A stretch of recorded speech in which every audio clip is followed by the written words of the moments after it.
Asseyons-nous dans sa présence. Amen. Amen. Dites avec moi un jour merveilleux. Un jour merveilleux. Et j'aimerais te dire que la Pâque, il faut la fêter tous les jours, chaque jour. Parce que ta délivrance est tous les jours. Amen. Amen. Quelqu'un dit ma délivrance est tous les jours. Ma délivrance est tous les jours. Alléluia. Amen. La parole déclare qu'au commencement, Dieu créa le monde. Et le monde que Dieu créa, c'était un monde, l'univers, qui est notre destinée. Amen. Amen. Et tout l'univers que Dieu a formé, c'était pour notre vie meilleure sur la terre. Amen. Il a créé la terre, les plantes, les animaux. Et en plus de cela, il a créé un univers qu'on appelle les jardins d'Éden. Et c'était un plan merveilleux de Dieu. La terre était conçue pour notre destinée. Amen. Pour que chacun de nous soit heureux sur la terre. C'était le plan de Dieu. Amen. Et la parole déclare que l'Éternel vit cela et dit que cela est comment? Est bon. Parce que tout ce que Dieu fait est comment? Bon. L'univers était bon pour moi, est bon pour toi. L'univers n'était pas un chaos pour quelqu'un. Alléluia. L'univers était bon. Mais qu'est-ce qui s'est passé dans cet univers? Amen. Quelqu'un me suit? Qu'est-ce qui s'est passé? Il y a quelque chose qui s'est passé. Alléluia. Amen. La parole déclare que l'humanité a détourné cet univers. Qui a détourné l'univers? L'humanité. Tout ce que Dieu a créé pour que cela nous amène à notre destinée a été comment? Détourné. Vu que cela a été détourné, qu'est-ce qui s'est passé? Les ténèbres ont commencé par étouffer l'humanité. Amen. Amen. Les ténèbres ont commencé par étouffer qui? L'humanité. Quelle est cette humanité? C'est l'humanité que Dieu a créée, la terre que Dieu a créée pour être notre destinée. Les ténèbres ont commencé par l'étouffer. Amen. Amen. Et comme les ténèbres ont étouffé l'humanité, qu'est-ce qui s'est passé? L'obscurité a plongé totalement l'homme. Autrement dit, l'homme s'est plongé dans l'obscurité. Amen. Amen. Et comme l'homme est plongé dans l'obscurité, nous ne pouvons plus faire de ce univers notre destinée. Mais c'était le plan de Dieu. Alléluia. C'était le plan de Dieu. Et qu'est-ce qui s'est passé? L'homme maintenant a préféré les ténèbres que la lumière. Amen. Amen. Le plan, l'univers que Dieu a créé pour que chacun de nous puisse trouver sa destinée. Regardez l'homme. La parole déclare dans le livre de Jean que l'homme a préféré quoi? Les ténèbres que la lumière. Amen. Amen. Mais dans son amour merveilleux, Dieu a vu encore un autre plan. Amen. Celui d'envoyer un homme de l'espérance et de paix. Yes. Amen. Amen. Il a eu ce plan. Il a vu que l'humanité se trouve maintenant plongée dans l'obscurité totale. Et l'homme a perdu ce que Dieu lui a donné. La terre d'Éden qui constituait sa destinée. Alléluia. Amen. Parce que la parole déclare, voici les plans que j'ai pour vous. Les plans de bonheur et non de malheur. Et ce plan, Dieu l'a mis dans l'univers. Dans tout ce qu'il a créé. Il a créé la terre pour que la terre nous soit servie. Amen. Pour que tout ce que nous faisons sur la terre, nous puissions prospérer. Mais l'obscurité a envahi l'univers. Et tout devient difficile. Tout devient difficile. L'homme s'est plongé dans les ténèbres. Pour voir, c'est dur. Parce que l'homme lui-même a choisi les ténèbres que la lumière. Qu'est-ce que tu as choisi? Amen. Amen. Et la parole déclare que Dieu a tant aimé le monde. Même si l'homme a choisi les ténèbres, Dieu a tant aimé le monde. Qu'il a fait quoi? Qu'il a envoyé son fils qui unique, Jésus. Jésus arrive. Regarde encore la position de l'homme. Il préfère les ténèbres que la lumière. Ils ont rejeté le Messie. Amen. Amen. Jésus arrive, celui qui devrait maintenant nous éclairer. Vous savez, la parole déclare qu'au commencement était la parole. La parole était Dieu. Rien de ce qui n'a été créé n'a été créé sans elle. En elle était la vie. Alléluia. Amen. Amen. La lumière, lui. Quelqu'un dit la lumière, lui. Malgré que cette lumière est arrivée, les hommes ont rejeté le Messie. Il fut humilié. Il fut torturé. Il fut abandonné, rejeté, méprisé des hommes, humilié par les hommes. Lui qui est venu te sauver, il est devenu sujet de raillerie pour certaines personnes. Lui qui est venu te libérer de l'obscurité, parce que tout ce que tu fais, il y a Dieu dans un chaos, dans une déchéance pas totale. Et Dieu, dans son amour, a envoyé cette personne pour te délivrer. Malgré sa présence, tu continues à le rejeter. Personne ne peut le faire. Il n'y a que lui seul. Il n'y a que lui seul. Si tu refuses cette lumière, tu seras que dans les ténèbres. Parce que l'homme a choisi les ténèbres. Et comme l'homme a choisi les ténèbres, il a dit cette fois-ci, je ne donnerai plus le choix à l'homme. Parce qu'aussi longtemps que je laisserai le choix à l'homme, l'homme continuera toujours à donner, à choisir quoi? Les ténèbres. Maintenant, moi-même, je suis le choix. Amen. Je suis le choix. Il fut livré, humilié, rejeté, craché dessus, torturé et enfin crucifié. Et les gens pensaient qu'il n'y avait plus de solution pour nous.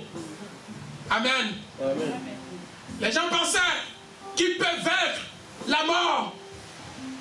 Parce que cette obscurité, c'était la mort qui va emporter un grand nombre de nous dans la géhenne, dans l'affaire sans connaître la lumière. Et la mort était là, envahissait l'univers. Tout ce que faisaient les gens, ils mouraient. Ils mouraient dans l'univers.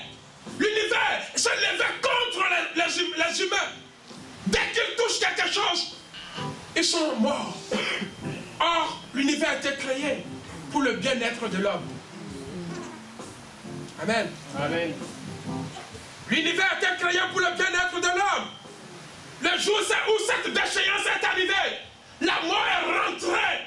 Ève mangea le fruit, il est mort. Tu cultives la terre qui devait te produire la verdure. Cela te produit des champignons venimeux. Tu tombes dans l'eau, tu es mort. La mort commence à parler, à envahir tout le monde. Amen. Amen. Et les gens cherchaient qui pouvait vaincre cette mort. Mais heureusement, ils l'ont frappé physiquement. Mais l'amour a fini par vaincre. Quelqu'un dit l'amour a fini par vaincre. L'amour a fini par vaincre. Et l'amour de Dieu va percer, bien-aimé, tout ce qui est dans les ténèbres. Et la mort a perdu sa victoire. Quelqu'un se lève et dit la mort a perdu sa victoire. La mort a perdu sa victoire. Amen. J'aimerais dire à quelqu'un que la mort a perdu son pouvoir. La mort a perdu son pouvoir. Et Jésus s'est levé et dit, oh mort, où est ta victoire? Oh mort, où est ton l'aiguillon? L'aiguillon de la mort, c'était le péché. Et ce péché a été vaincu sur la croix. Alors la mort a perdu son pouvoir. Et l'esprit de vie, l'esprit de résurrection, l'esprit de résurrection a pris toute la place. L'obscurité ne règne plus. La souffrance ne règne plus. La maladie ne règne plus. La mort ne règne plus. La pauvreté ne règne plus. Bien-aimé, la Pâque pour nous, c'est le passage de la mort à la vie. Il y a quelqu'un qui a fait ce passage avec toi. Tu ne l'as pas fait seul. J'aimerais te dire que tu ne l'as pas fait seul. Il y a quelqu'un qui est venu jusqu'à toi pour te prendre, pour te faire traverser. Si cela dépend de toi seul, tu allais mourir. Mais quelqu'un t'a pris par la main. Il a dit, tu ne mérites pas cette mort. Tu n'as pas droit à cette mort. Tu vivras. Viens avec moi. Il t'a pris. Et à côté de toi, c'est lui qui combattait. Et il a vaincu la mort. Il t'a fait traverser le pont. Et nous sommes là aujourd'hui vivants. Raison de notre adoration. Raison de notre joie. Raison de notre témoignage. Est-ce que quelqu'un peut se lever et crier gloire à Jésus? Quelqu'un peut se lever et crier gloire à Jésus? Amen. C'est ça la Pâque. Asseyons-nous. La parole déclare que la Pâque a commencé au temps de l'Égypte. Amen. Où tout Israël était en captivité. En esclavage total. Et il y avait eu un décret de la mort. Or, cette Pâque, c'était simplement l'image. Alléluia. Amen. Mais cette Pâque, bien aimée pour nous, est tellement symbolique. C'était l'image de Jésus-Christ de Nazareth. Et le décret était sorti que les enfants d'Israël devaient mourir. Regardez, ils sont en captivité, ils sont en esclavage et ils mènent une vie pleinement très difficile. Malgré cette vie qu'ils mènent en Égypte, ils vont encore connaître la mort. Et le monde dans lequel tu es n'a pas de pitié. L'amour a existé avant, mais aujourd'hui l'amour n'existe plus. Vraiment. Amen. Amen. Le monde dans lequel nous vivons ne cherche plus l'amour d'un homme. Avant, les gens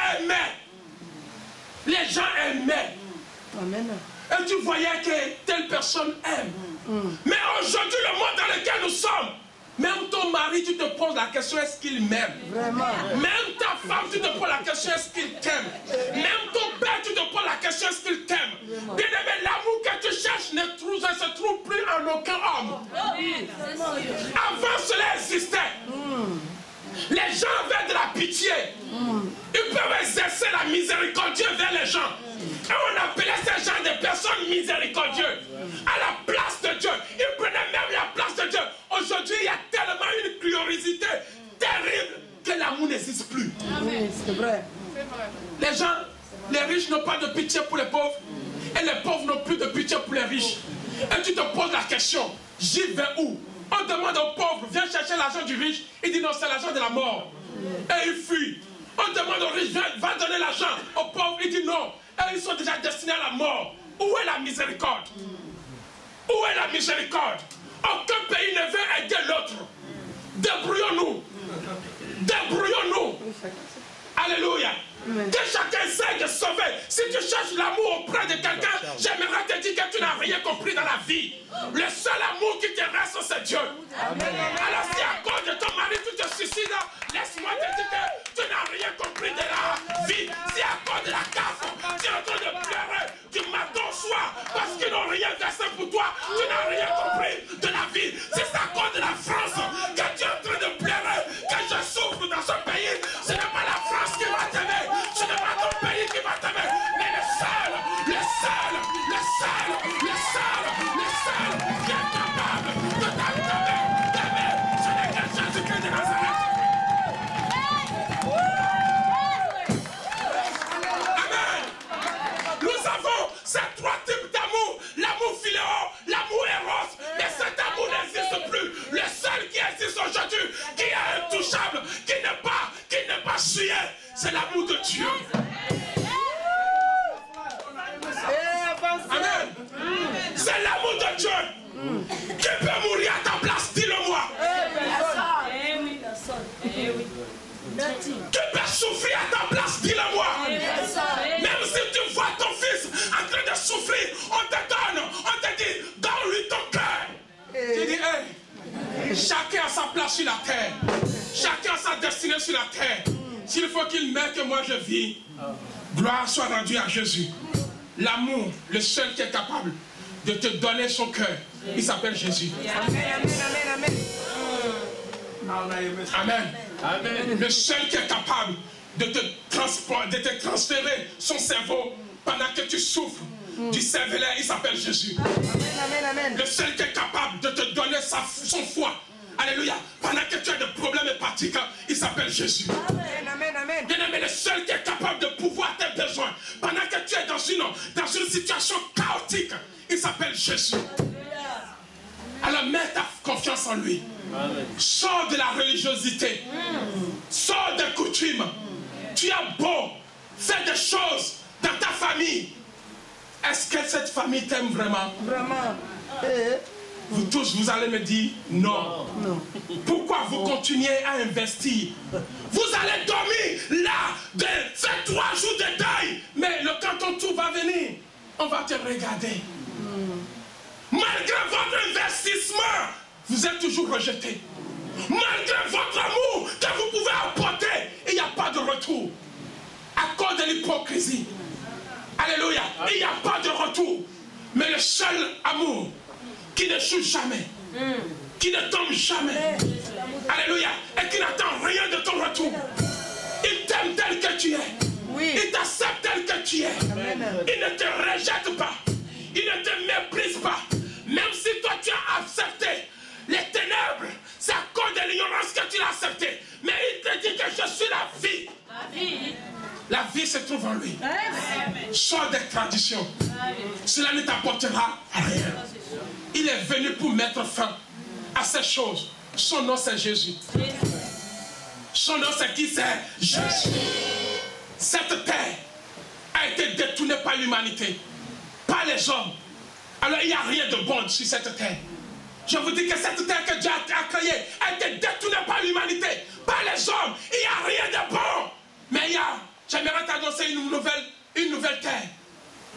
C'est la Jérusalem nouvelle. Amen. Là où il n'y a plus de grincement de dents. Là où personne ne peut te rejeter. Là où personne ne peut te rapatrier. Là où personne ne peut te jeter de ta maison. Alléluia. Là tu as la clé de tout ce que tu peux faire. Amen.